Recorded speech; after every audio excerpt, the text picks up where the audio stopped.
Hey, what's going on YouTube?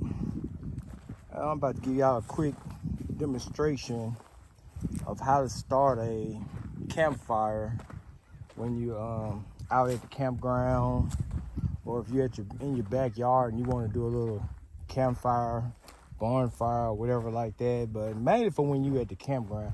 When I go to the campground, that's probably one of my number one things that people ask, or people would stand back and watch and see how I start my campfire, and they'll go and try to emulate it doing the same thing. But it's really a very easy thing to do, and it's a three-step method that you really need to know to get your fire going pretty quickly, so you don't be out there struggling. I kind of already got my stuff together. That I'm gonna need all my materials right here that I'm gonna need to start a fire with and everything. I'm not gonna use my knife because I could start the fire with this, but this is not gonna be a bushcraft type of video. This is just gonna be a quick how-to, 3 things to remember on how to start a campfire when you're at the campground, so you won't be out there with matches and those big logs you buy from the visitor center and you can't get your stuff to burn. You know, if you're a hiker, a backpacker, you probably already know how to do this, but if you're just a casual camper, you probably one of the ones that be at the campground struggling. Or even if you want to decide to start a bonfire in your backyard, you know, I don't want you to be out there struggling to get it done. But they're just, like I said, a few easy steps that you can take to get it done.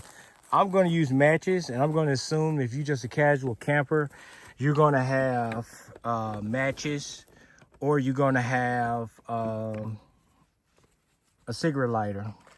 I'm just going to use matches today because, like I said, technically I could use my knife and do the same thing, you know. But that's more like a bushcraft type thing. Most people are not going to have a knife that they can use to start a fire. And the other thing would be on my log splitting. I use my knife also to split my log. So that's another thing you got to think about. So you might want to invest into a small axe. So I got my little stick here to point. And basically what I got here is the main ingredient, which is what's going to make it very, very easy, which is nothing but dried grass. And then I got my small twigs here that's going to be used to sustain the fire, because it's going to be more sustainable. The grass is only used to help get the fire started easy, and then the small sticks is what we're going to start burning first.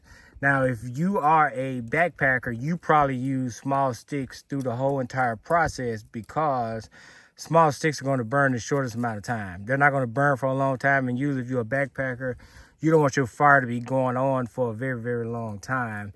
Whereas if you are a camper and you actually going to be there, you brought a tent and you finna cook a lot of food, you finna sit out there for a minute and talk and stuff like that, you're going to actually use the third thing, which is going to be our logs.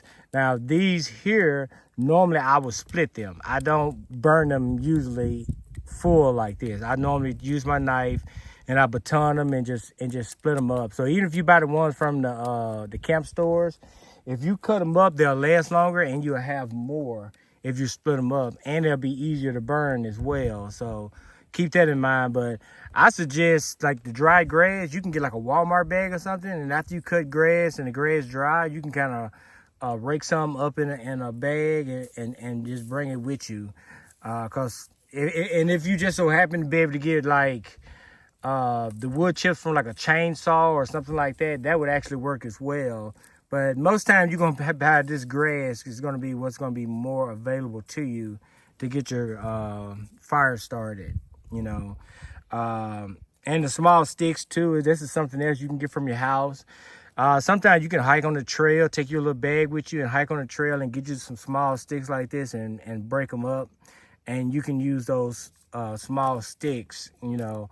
And like I said, these here, you most gonna go like either to a grocery store, gas station, or the visitor center at the campground, and you can get, or the camp host, and you can get you some logs like this that's gonna burn for cooking your meals and stuff like that. But like I said, this right here works, but you're gonna have to keep having a good supply of small sticks if you're gonna use small sticks for cooking.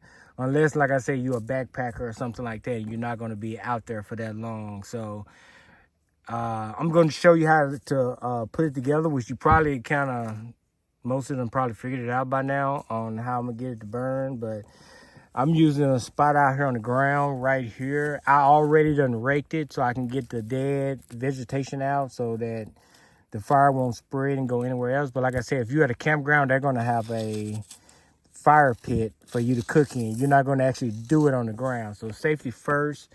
Another thing to have is water. Always have water when you start a fire. Don't never start a fire if you don't have water right there to put it out. And I mean, have your water right there where you can actually put the fire out. But I'm not going to make this video super long and boring for you guys. So let's just get on to the fire party.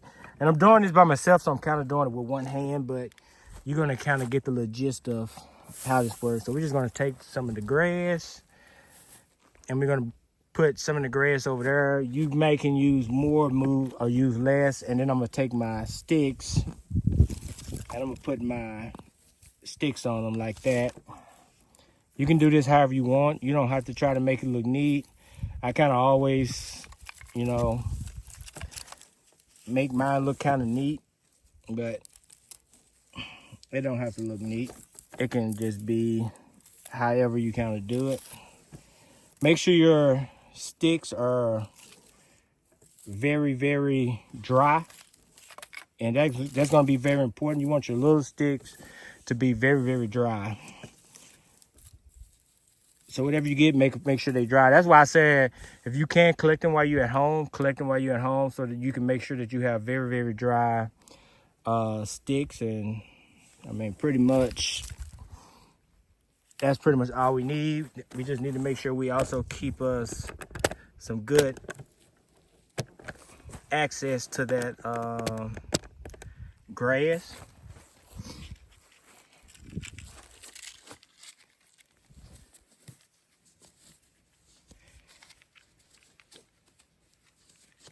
And then right now, if I was using my knife, I would use the flint to go ahead and get the fire started. But since I'm using matches, I'm just going to use these matches to get the fire started here.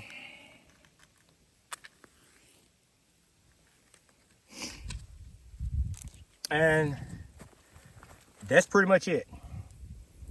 You know, you go to the park camping, I see so many people struggle, and that's pretty much it. That fire is pretty much going to go. It's going to catch those pieces of wood on fire and everything else, and it's going to pretty much just have a little fire going. And then I can just add more wood and stuff to it as necessary to keep it going. Right now, we got some wind blowing, so I don't have to actually blow on it or anything because we got some wind blowing out here. So that's pretty much it, guys. And once you get that going, as you see how fast that was, and you could be at the campground and cooking your food and not struggling. I see so many people do this and they sit back and they just struggle with getting a fire started because they're doing it the wrong way. They're doing it the hard way. When you can do it like this and you can get your fire going the easy way and not have any kind of struggle or anything else with it, you know, and your fire is pretty much going. You know, like I said, most of your backpackers, you guys already know about this because you do it all the time. But for everybody else, this might be their first time actually getting to doing something like this, and they don't really know. But this is how you actually start your fire real quick so that you can go from starting the fire to actually cooking stuff and actually eating it, you know, versus constantly playing with it. And then you can just add more, you know, sticks to it as needed to keep your fire going even longer. But that's pretty much it. And of course, if you're cooking something big, you know, you probably want to come back and add in your big logs and stuff in there to keep the fire going for a longer time. And that's how it's done. Catch y'all on the next one. Boom.